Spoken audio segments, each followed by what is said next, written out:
স্থানীয় সময় বৃহস্পতিবার তাইওয়ানের সামরিক বাহিনী সমুদ্রপথে চীনের সম্ভাব্য হামলা প্রতিহতে মহড়া চালায়। ক্ষেপণাস্ত্র ব্যবস্থা, ড্রোন এবং দ্রুতগামীর পেট্রোল বোট ব্যবহার করে শত্রুপক্ষকে ঠেকানোর কৌশল অনুশীলন করে সেনারা।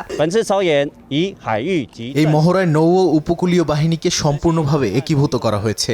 অনুপ্রবেশের বিরুদ্ধে আগাম প্রতিরোধমূলক ব্যবস্থাও নেওয়া হয়েছে, যাতে সামুদ্রিক নৌপথের নিরাপত্তা নিশ্চিত করা যায়। চলতি সপ্তাহের শুরুতে আলাদা মহড়ায় চীনা বাহিনী যদি পেংহু দ্বীপপুঞ্জ দখল করে সেটিকে ঘাঁটি হিসেবে ব্যবহার করে, সেক্ষেত্রে যুক্তরাষ্ট্রের তৈরি হিমার্স রকেট সিস্টেম দিয়ে কিভাবে পাল্টা আঘাত হানা যায় সেটি দেখানো হয়। পেংহু দ্বীপপুঞ্জ তাইওয়ান প্রণালীর কৌশলগত গুরুত্বপূর্ণ স্থানে অবস্থিত।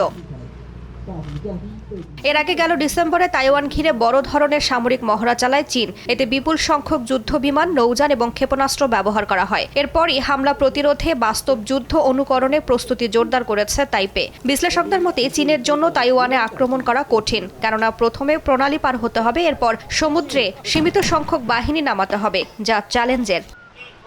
রাইসা জান্নাত, সময় সংবাদ।